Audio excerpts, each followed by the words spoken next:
পার্বত্য চট্টগ্রামের সম্প্রীতি নষ্ট করতে বাইরে থেকে ষড়যন্ত্র হচ্ছে, হাসান আরিফ। গুরুত্বপূর্ণ একটা অবজারভেশন দর্শক। আজকে কিন্তু বিএনপি সহ অনেকেই এই ইঙ্গিতটা দিয়েছে যে পার্বত্য অঞ্চলের যে পরিস্থিতি, একযোগে তিনটা পার্বত্য এলাকায় যে অশান্তি এবং এক খুবই সামান্য ঘটনা, এটা এমনি এমনি হয়নি। এটা বাইরে থেকে কেউ মদত দিচ্ছে। পাহাড়িদের মধ্যে নানা রকম গ্রুপ এবং তাদের বাইরের যে সংযোগ, সেই সংযোগগুলো কাজে লাগানো হচ্ছে বলে শঙ্কা। তার মানে হচ্ছে বহু পুরনো, আগে এক সময় যেমন বাংলাদেশকে অশান্ত করার জন্য দেশের বাইরে থেকে মদত দেওয়া হতো, ঠিক সেই পরিস্থিতিটা তৈরি হচ্ছে। অর্থাৎ অন্তর্বর্তী সরকার বা পরবর্তী সরকার, তারা যাতে শান্তিতে না থাকতে পারে তার জন্য নানাভাবে চেষ্টা করা হচ্ছে, নানা ইস্যু সামনে তোলা হচ্ছে। যতক্ষণ না পর্যন্ত সেই প্রতিবেশী ভারতের সাথে সরকার আপোষ না করবে, ততক্ষণ পর্যন্ত এই অশান্তি চলতে থাকবে। কারণ অনেকেই বলেছেন যে ভারতের একমাত্র বন্ধু হচ্ছে শেখ হাসিনা, আওয়ামী লীগ সরকার। যেহেতু 5ই আগস্ট আওয়ামী লীগ সরকারের পতন ঘটেছে, ভারত মনে করে যে তাদেরও একটা পরাজয় ঘটেছে। সুতরাং এই পরাজয়টা ভালোভাবে নিচ্ছে না, এটা পরিষ্কার। যার কারণে দেখা যাচ্ছে যে জাতিসংঘের যে অধিবেশনটা হবে, সেখানে নরেন্দ্র মোদীর 3 দিনের সফরের মধ্যে বহু রাষ্ট্রের সরকার প্রধান বা রাষ্ট্রপ্রধানদের সাথে বৈঠক হবে, জো বাইডেনের সাথে হবে, কিন্তু সেখানে ডক্টর ইউনূসের নাম নেই।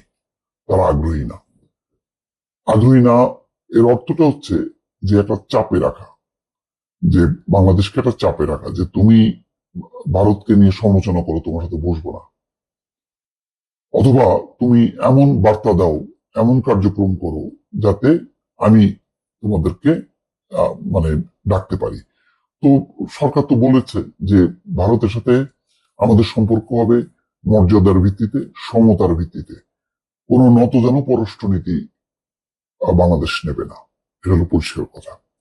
আজকে হাসান আরিফ, পল্লী উন্নয়ন ও সমবায় উপদেষ্টা, স্থানীয় সরকার উপদেষ্টা, তিনি বলছেন রাঙামাটি সহ পার্বত্য চট্টগ্রামের সম্প্রীতি নষ্ট করতে বাইরে থেকে ষড়যন্ত্র করা হচ্ছে।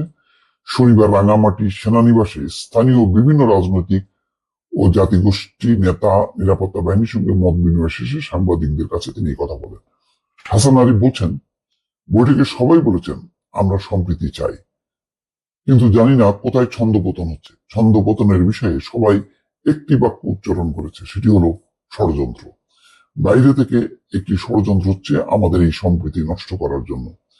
এর পেছনে কারা জড়িত সেটা বের করতে একটি শক্তিশালী তদন্ত কমিটি করা হচ্ছে। তাদের শক্ত হাতে দমন করা হবে বলেও উল্লেখ করেন তিনি। তো মোটামুটি বোঝা যাচ্ছে যে রাজনৈতিক সূত্র, স্থানীয় সূত্র সব মিলিয়ে যে এই ঘটনার পিছনে একটা বড় ধরনের কারোর কারসাজি আছে, কারোর ইন্ধন আছে।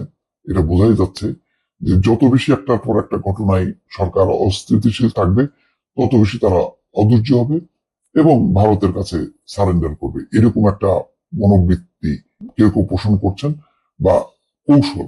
শেখ হাসিনা নিজে দিল্লিতে আছেন, আমরা জানি না যে শেখ হাসিনা দিল্লিতে যাওয়ার পর থেকে ভারতীয় নীতি নির্ধারকদেরকে তিনি কোনো বুদ্ধি দিচ্ছেন কি দিচ্ছেন না, কিন্তু অনেকেই মনে করেন যে ভারতীয় নীতি নির্ধারকদের সাথে শেখ হাসিনার একটা গভীর সম্পর্ক আছে। ফলে কোথায় সরকার কুপকাত হবে, কোথায় সরকারের দুর্বলতা, এগুলো হয়তো ভালোভাবে তিনি নিজেও ব্রিফ করতে পারেন। শেখ হাসিনা তো নিশ্চয়ই এই গণঅভ্যুত্থানকে স্বীকৃতি দেয়নি, পরাজয়কে স্বীকৃতি দেয়নি। তিনি এই পরাজয় স্বাভাবিকভাবে মেনে নেবে না।